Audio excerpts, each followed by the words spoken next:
Yo, what up guys? Welcome back to Sneaker Stories. As always, I'm your host Chris Jack. Today, an exciting early review of none other than the Sean Wotherspoon Superstar, which has been in the works for over 8 months, or at least has been teased as such. But without further ado, let's check him out.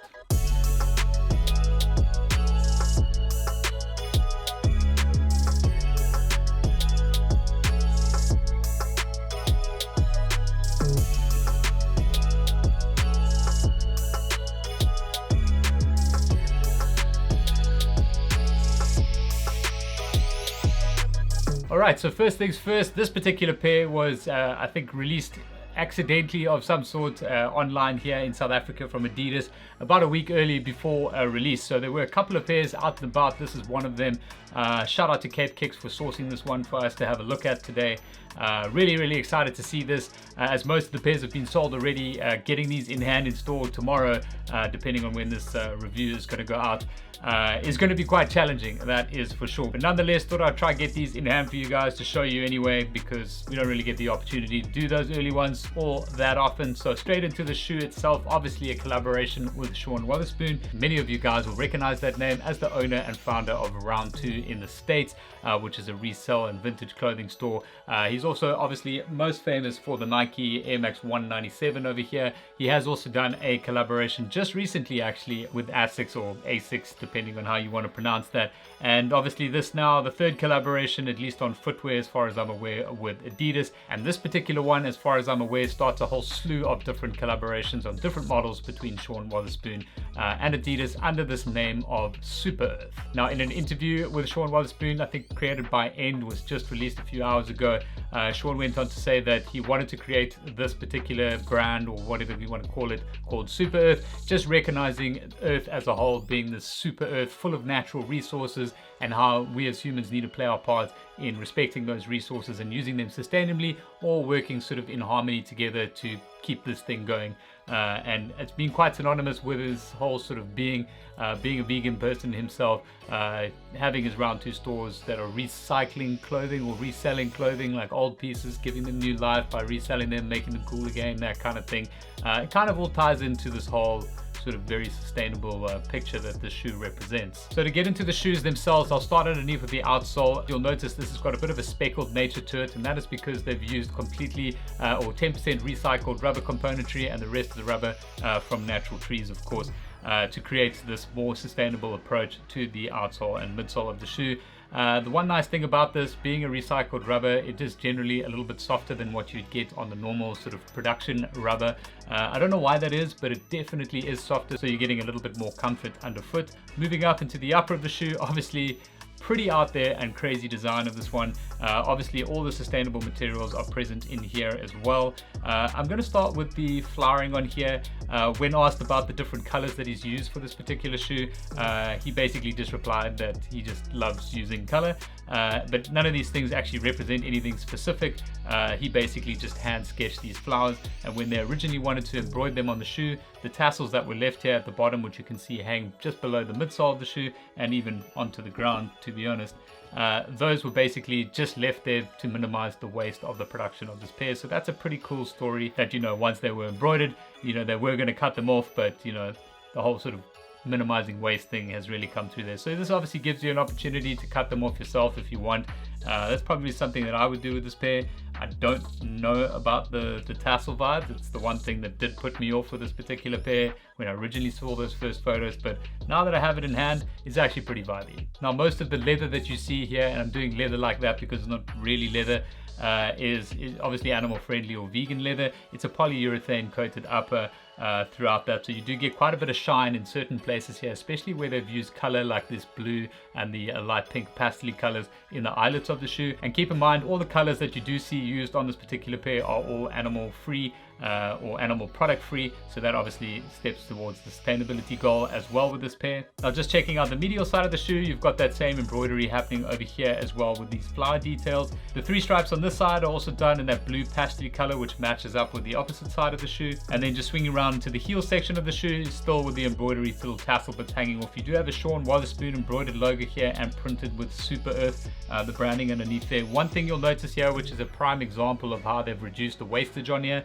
in the traditional manufacturing process of the Superstars, this is what that leather heel lining piece would generally look like. However, they've just not trimmed it this time just to not have any more wasters. So it's added a pretty cool design detail to that. It's pretty cool. But the really cool thing about this is that if you lift this piece of leather up, you also get Super Earth embroidery just underneath that, and that is on the left shoe. On the right hand shoe, you've obviously got the Adidas logo, which is the original's trefoil logo, and when you lift this one up, you get the Super Earth branding as well. Again, just a print and embroidery there. And speaking about the logos, if we go to the tongue sections of the shoe, you'll notice that it's a slightly different tongue. It's a bit longer than what a usual Superstar tongue would be. They've actually borrowed this tongue from a football shoe from the Adidas category. It is also obviously a vegan material or a sustainable material. That you do have this Super Earth graphic over here, which has been printed onto the tongue there, and that is obviously on both of the shoe. And then on the left shoe, again, you've got the Super Earth logo and the Shaw and Wotherspoon Super Earth logos on both tongue tag logos. And then just on the reverse of that, you've got a little saying over here, or a little caption at least. It says, "The truth is that this shoe alone will not save the planet. However, we challenged our creation process to find more sustainable solutions. Consider this as a commitment for continuous innovation in the field of sustainability." So that, I think, yeah, is represented on both of them. Pretty cool messaging that. I think this is definitely only the beginning of a whole bunch of different releases that we might be seeing down the line between Shaw and Wotherspoon and Adidas on this sort of Super Earth project. Now, moving into the lining of the shoe, this is just a straight white sort of polyester over here. It's 100% recycled polyester that they've used in the lining. Again, just can't stop saying sustainability in this particular one. And now, one of the coolest things about this particular pair, they do come with recycled cork insoles over here. This is also made up of different bits of ortholite insoles and offcuts and stuff like that. So you've got cork on the top here, which will basically be in skin contact with your feet. So that's got good antimicrobial properties as well. We've learned that from the Marziot shoes from Nike, of course. But having a cork liner in here is super awesome. It's obviously got Super Earth written over there with the logos in the heel. There's little bits of ortholite insoles have all been kind of squashed together over here. It's created a really awesome effect and color pattern just on the underneath sides of these insoles. And then just to get onto the laces quickly, flat white set of laces here. These are also, I think I'm pretty sure I read somewhere that these are like recycled paper or manufactured from recycled paper or something like that. I'm not sure how true that is. But if that is super cool. So you've obviously got a white set here, and then they also provide you with a yellow set and a pink set as well if you want to add a little bit more color and craziness to the top of the shoe. And just to show you the box, this is obviously a custom box that ties into the whole design language of this particular pair. You've got the Super Earth logo going on top there. This is obviously recycled material box, like it has to be. 100%. Adidas logo, and then obviously the flowerings over there. The Earth logo or Super Earth logo, flowers on the back, and then of course your size tag over here. Inside the box, very, very stripped down, plain recycled materials, of course.